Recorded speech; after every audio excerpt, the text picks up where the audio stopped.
जय हिंद दोस्तों। Once Aladi Krishnaswamy Iyer said that the Constitution is not a mere law's document, it's a vehicle of life and its spirit is always the spirit of age. Which means संविधान केवल वकीलों की एक कानूनी दस्तावेज़ नहीं है, यह जीवन को दिशा देने वाला एक साधन है और इसकी आत्मा हमेशा उस युग की भावना को दर्शाती है। सो टुडे ऑनवर्ड्स हम ये पढ़ेंगे कि भारतीय संविधान किस तरह बना था और इसके क्या क्या फैक्ट्स हैं, कितने आर्टिकल्स हैं, कितने शेड्यूल्स हैं, इन सब चीज़ों के बारे में हम जानेंगे। कॉन्स्टिट्यूशन जो टर्म है ये कॉन्स्टिट्यूटिव जो कि एक लैटिन वर्ड है उससे डिराइव की गई है, जिसका मतलब होता है अरेंजमेंट्स, यानी कि सेट ऑफ फंडामेंटल लॉज और प्रिंसिपल्स।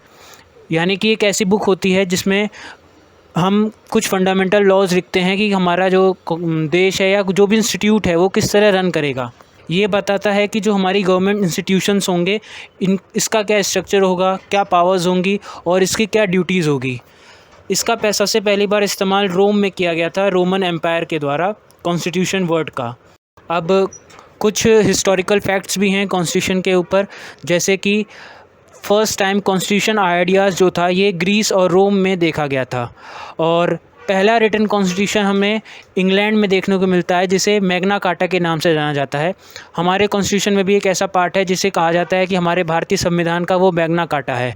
लेकिन पहला जो रिटन कॉन्स्टिट्यूशन एक छोटी सी बुक हुआ करती थी जो इंग्लैंड में पब्लिश की गई थी और उसका नाम था मैग्ना कार्टा, जिसमें लोगों की फंडामेंटल राइट्स के बारे में लिखा गया था। और पूरी दुनिया का सबसे ओल्डेस्ट कॉन्स्टिट्यूशन जो बना है, यानी जिसे कहा जाता है वाकई डेवलप तौर पे कॉन्स्टिट्यूशन है, वो था यूएस कॉन्स्टिट्यूशन, जो कि 1787 में बन के तैयार हुआ था। पूरी दुनिया में सबसे बड़ा जो कॉन्स्टिट्यूशन है वो है इंडियन कॉन्स्टिट्यूशन, जो कि 1950 में बन के तैयार होता है और फोर्स में आता है 26 जनवरी 1950। एक और दिलचस्प फैक्ट कॉन्स्टिट्यूशन के ऊपर ये है कि पूरी दुनिया में एक अनरिटन कॉन्स्टिट्यूशन जो है, यानी कि इंग्लैंड, उसका कॉन्स्टिट्यूशन एक अनरिटन फॉर्म में है, ऑडियो के फॉर्म में है, वो रिटन नहीं है। जैसे हमारे देश का कॉन्स्टिट्यूशन जो है वो रिटन फॉर्म में है, एक बुक में लिखा गया है, उसी तरह इंग्लैंड का जो कॉन्स्टिट्यूशन है वो ऑडियो की फॉर्म में है, रिटन फॉर्म में नहीं है। तो ये मैंने आपको कुछ फैक्ट्स बताए हैं कि कॉन्स्टिट्यूशन जो वर्ड है ये कहाँ से आया, पहली बार इसकी आइडियोलॉजी कहाँ देखी गई, कौन कौन इसके आइडियोलॉजिस्ट थे। अब बात करते हैं अपने इंडियन कॉन्स्टिट्यूशन की। तो इंडियन कॉन्स्टिट्यूशन जब बनता है तो इसके लिए कॉन्स्टिट्यूएंट असेंबली बनाई जाती है। तो इस असेंबली का जो पहला सेशन है वो होता है 9 से 23 दिसंबर 1946 को, यानी कि आज़ादी से पहले ही तैयारी चलने लगी थी कि देश का संविधान किस तरह बनाना है। तो इसकी पहला जो सेशन होता है, पहली मीटिंग होती है, वो 9 से 23 दिसंबर तक चलती है। कहाँ पे? Central hall of parliament house, जो कि आज नई दिल्ली में प्रेजेंट है, वहाँ पे पहला सेशन होता है। ये जो फर्स्ट सेशन है इसकी स्टार्टिंग जो स्पीच होती है, यानी इनॉग्रल स्पीच जो होती है, ये डॉक्टर सच्चिदानंद सिन्हा देते हैं, जो कि उस वक्त टेम्परेरी चेयरमैन चुने गए थे उस असेंबली के लिए। मतलब 9 दिसंबर को जब ये असेंबली पहली बार आई थी मीटिंग के लिए, तो पहला जो स्पीच है वो डॉक्टर सच्चिदानंद सिन्हा ने दी थी और इनको उस दिन के लिए चेयरमैन बनाया गया था उस असेंबली का। लेकिन फिर आगे 2 दिन बाद ही जस्ट 11 दिसंबर को, यानी 11 दिसंबर 1946 को, डॉक्टर राजेंद्र प्रसाद को सारे मेंबर्स इलेक्ट करते हैं और बना देते हैं कॉन्स्टिट्यूएंट असेंबली का president. Time taken in drafting, यानी कि हमारा जो इंडियन कॉन्स्टिट्यूशन है इसको बनने में 2 साल 11 महीने और 18 दिन का वक्त लगा था और इस दौरान 11 सेशंस यानी 11 मीटिंग्स हुई थी, जो कि 165 डेज़ लॉन्ग थी।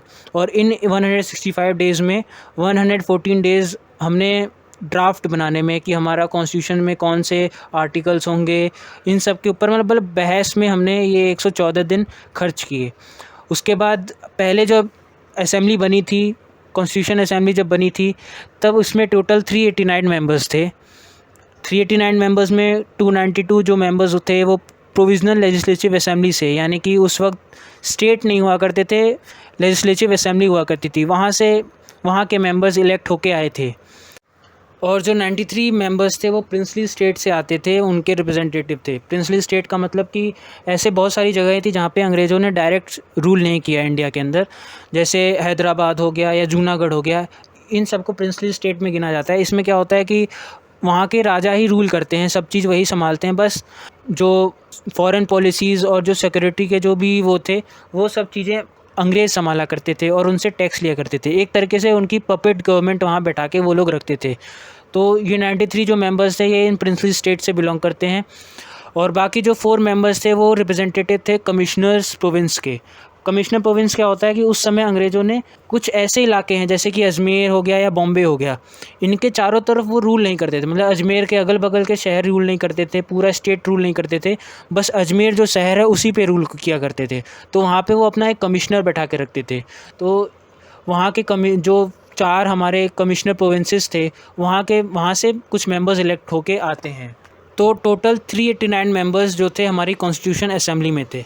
लेकिन फिर एक दिन आता है 3 जून 1947, माउंटबेटन प्लान के अंडर इंडिया का पार्टीशन हो जाता है। यानी कि इंडिया को दो, इस माउंटबेटन जो है लॉर्ड माउंटबेटन, ये एक प्लान लेके आते हैं जिसके तहत इंडिया और पाकिस्तान को डिवाइड करने का डिसीज़न लिया जाता है। इसकी वजह से जो कॉन्स्टिट्यूशन असेंबली के जो मेंबर्स थे ये 389 से घट के 299 हो जाते हैं, क्योंकि बहुत सारे ऐसे इलाके थे जो कि पाकिस्तान के टेरिटरी में चले जाते हैं।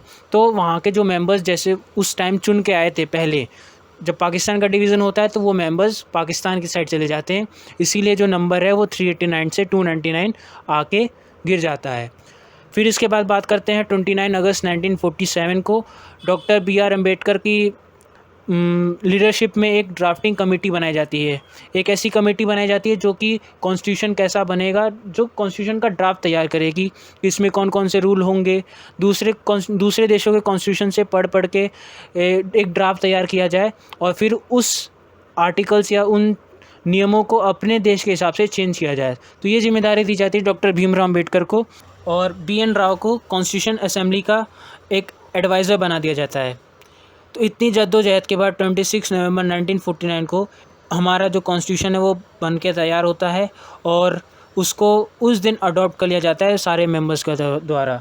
अडॉप्ट करने का मतलब ये है कि सारे मेंबर्स राज़ी हो जाते हैं कि जो हमने जो कॉन्स्टिट्यूशन बनाया है ये एकदम परफेक्ट है आज के टाइम के हिसाब से, अब हमें इसके अंदर कुछ और ऐड करने की ज़रूरत नहीं है। हाँ, आने वाले टाइम में अगर लोगों को लगता है कि इसमें कुछ ऐड करना चाहिए तो वो कर सकते हैं, लेकिन उन्होंने जो अभी कॉन्स्टिट्यूशन बनाया है वो अभी तक परफेक्ट है। तो 26 नवंबर 1949 को कॉन्स्टिट्यूशन को अडॉप्ट कर लिया जाता है, और उस दिन हम लोग उस दिन को आज भी हम कॉन्स्टिट्यूशन डे के तौर पे मनाते हैं, संविधान दिवस के तौर पे मनाते हैं। और फिर से ठीक 2 महीने बाद 24 जनवरी 1950 को जितने भी मेंबर्स होते हैं उस टाइम असेंबली में, सब ने उस कॉन्स्टिट्यूशन के ऊपर साइन कर देते हैं अपना कि हाँ, हम इस कॉन्स्टिट्यूशन को मान्यता देते हैं और ये अब हमारे देश में लागू हो सकता है। और ठीक 2 दिन बाद जो है कॉन्स्टिट्यूशन लागू हो जाता है हमारे देश में। और ये मैंने कुछ सेशंस दे रखे हैं कि मतलब कौन कौन सी मीटिंग्स किस डेट को हुई थी, और इनके बारे में कुछ इंपॉर्टेंट नोट्स भी हैं। जैसे कि पहली मीटिंग 9 से 23 दिसंबर 1946 तक चली थी, और इसमें डॉक्टर राजेंद्र प्रसाद को प्रेसिडेंट बनाया गया था। तो ये आप पढ़ सकते हैं, इतना सारे इंपॉर्टेंट नहीं है, लेकिन हाँ कुछ इंपॉर्टेंट हैं। अब बात करते हैं कि जो कॉन्स्टिट्यूशन है इसके सोर्स कहाँ कहाँ से हैं। यानी कि पूरा, अब देखिए हमारा कॉन्स्टिट्यूशन जो 100% जो हमने बनाया है उसमें से 70 to 80% हमने दूसरे देश से अडॉप्ट किया है, यानी उनसे लिया है। तो क्या क्या सोर्सेज हैं हमारे कॉन्स्टिट्यूशन के, इसके बारे में मैंने उसमें बात की हुई है। सबसे पहला है, सबसे बिगेस्ट सोर्स अगर कहा जाता है वो है गवर्नमेंट ऑफ इंडिया एक्ट 1935। जब ब्रिटिशर्स इंडिया में रूल किया करते थे तो कुछ टाइम के बाद उनके चार्टर एक्ट्स आते रहते थे, लेकिन जब बाद में ये गवर्नमेंट ऑफ इंडिया एक्ट के नाम से आने लगा, तो जो गवर्नमेंट ऑफ इंडिया एक्ट 1935 आता है ये एक बड़ा सोर्स है हमारे संविधान का। यानी कि बहुत सारी चीज़ें जो हैं ज्यों की त्यों हमने उठा ली गई हैं इस एक्ट से, इसीलिए इसे ब्लूप्रिंट ऑफ इंडियन कॉन्स्टिट्यूशन भी कहा जाता है। और जो भी फेडरल सिस्टम के जो फीचर्स हैं वो भी हमने इसी से अडॉप्ट किए हैं। गवर्नर का ऑफिस जो होता है, यानी कि जो गवर्नर होता है ना हर स्टेट का, तो उस गवर्नर का ऑफिस जो है वो भी हमने यहीं से, उसका आइडिया यहीं से लिया है। प्रेसिडेंट की जो इमरजेंसी पावर्स हैं वो भी हमने यहीं से ली हैं। अब बात करते हैं सेकंड सोर्स में है कॉन्स्टिट्यूशन ऑफ ब्रिटेन। हमने ब्रिटेन से भी बहुत सारी चीज़ें ली हैं, जैसे कि लॉ मेकिंग प्रोसीजर्स, यानी कि हमारा जो लॉ होगा वो किस तरह, पहले लोकसभा में बिल आएगा, उसमें पास होने के बाद वो राज्यसभा में जाएगा, फिर पास होने के बाद वो प्रेसिडेंट के पास जाएगा सिग्नेचर होने के लिए, फिर उसके बाद वो लॉ बन सकता है। तो ये जो प्रोसीजर है ये भी हमने ब्रिटेन से अडॉप्ट किया है, ब्रिटेन के कॉन्स्टिट्यूशन से अडॉप्ट किया है। फिर सेकेंड हमने रूल ऑफ लॉ, ये भी हमने ब्रिटेन से अडॉप्ट किया है। फिर थर्ड नंबर पे सिंगल सिटीजनशिप, ये भी हमने ब्रिटेन से अडॉप्ट किया है। सिंगल सिटीजनशिप को हिंदी में बोलेंगे एकल नागरिकता। इसका मतलब कि हमारे देश में जो नागरिकता है वो एक ही प्रकार की होगी। ऐसा नहीं है कि अगर आप उत्तर प्रदेश में रह रहे हैं तो आपको 2 नागरिकता लेनी पड़ेगी, एक इंडिया की और एक उत्तर प्रदेश की। जैसा कि अमेरिका में होता है कि वहाँ 50 स्टेट्स हैं ना, तो जैसे मान लीजिए आप टेक्सास में रह रहे हैं, यूनाइटेड स्टेट का एक स्टेट है, तो मान लीजिए अगर आप टेक्सास में रह रहे हैं तो आपको टेक्सास उस राज्य की भी आपको नागरिकता लेनी पड़ेगी और अमेरिका की भी नागरिकता लेनी पड़ेगी। तो वहाँ पे ड्यूअल सिटीजनशिप का वो है, तो इसलिए हमारे इंडिया में लेकिन वैसा नहीं है। यहाँ पे आपको एक, अगर आप बस हमारे देश के नागरिक हैं बस, उसके अलावा कोई और नागरिकता की ज़रूरत नहीं है, किसी अलग स्टेट की नागरिकता आपको लेने की कोई ज़रूरत नहीं है। तो ये भी हमने कॉन्सेप्ट जो है ये ब्रिटेन के कॉन्स्टिट्यूशन से उठाया है। बाकी उसके आगे बायकैमेरियल पार्लियामेंट्री सिस्टम, यानी कि जो पार्लियामेंट्री सिस्टम है 2 तरीके का, जैसे कि लोकसभा और Rajya Sabha, lower house upper house, ये जो आइडिया है ये भी हमने ब्रिटेन के कॉन्स्टिट्यूशन से उठाया है।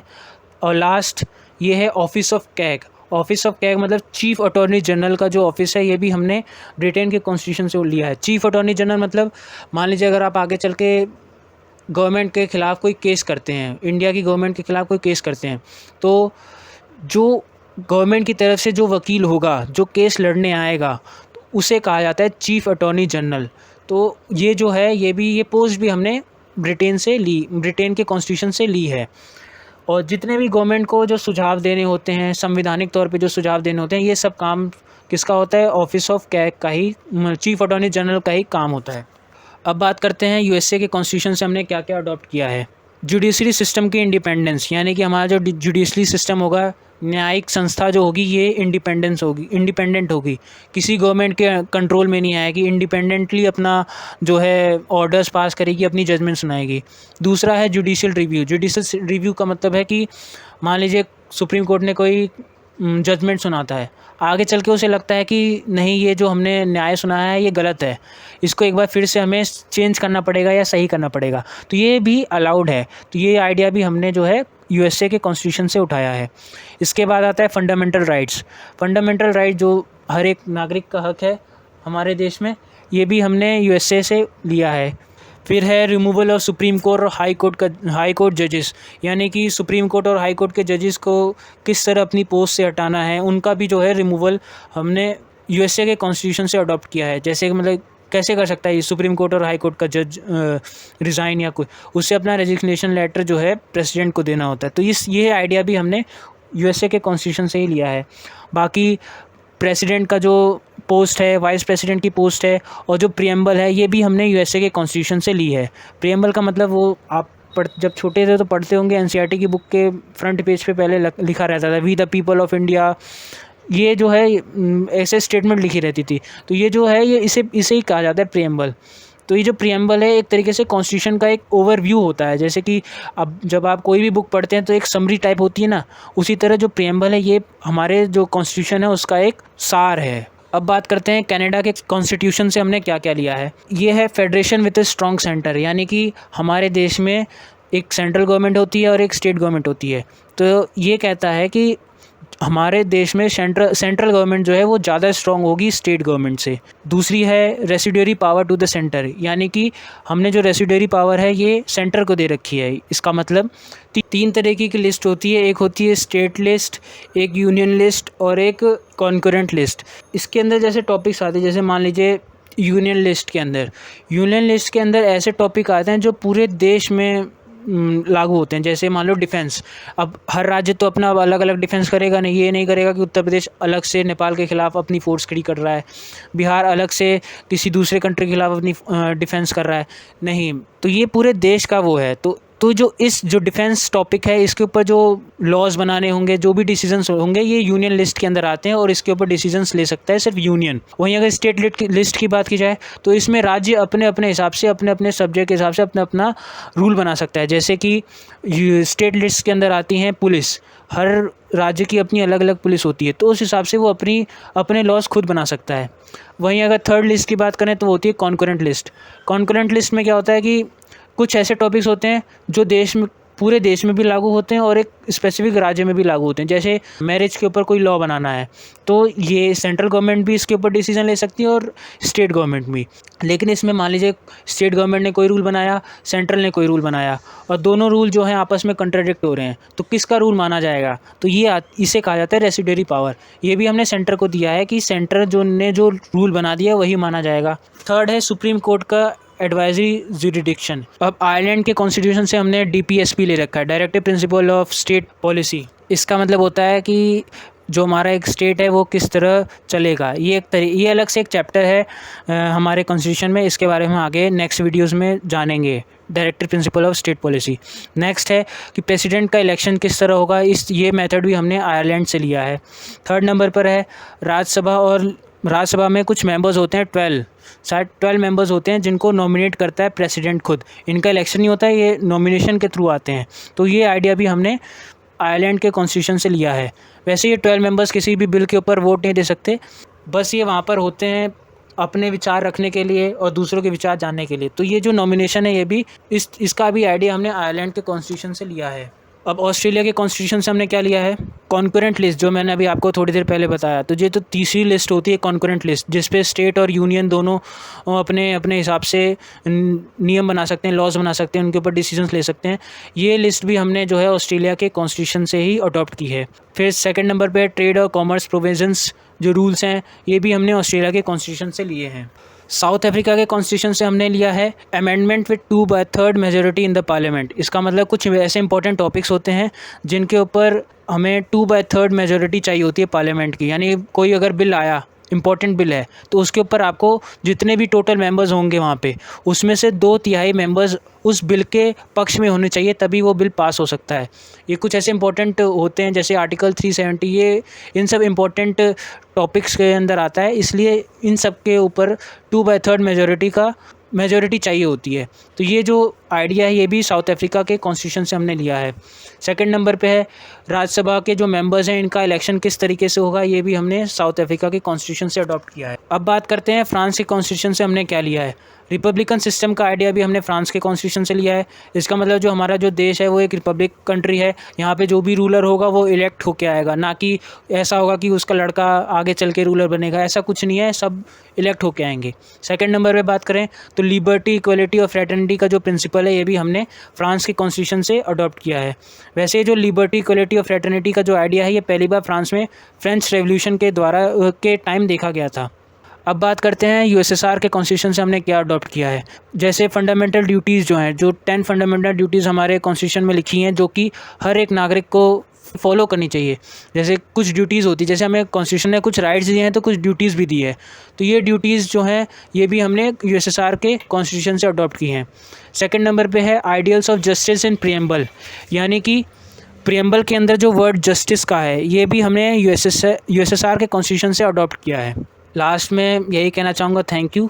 और नेक्स्ट वीडियो में हम बात करेंगे आर्टिकल 1 से लेके 4 तक, यानी कि नेक्स्ट वीडियो से स्टार्ट होगा कि हमारा जो कॉन्स्टिट्यूशन है ये इसमें कितने आर्टिकल्स हैं, कितने शेड्यूल्स हैं और कितने हमारे चैप्टर्स हैं, ये हम नेक्स्ट वीडियो से करेंगे।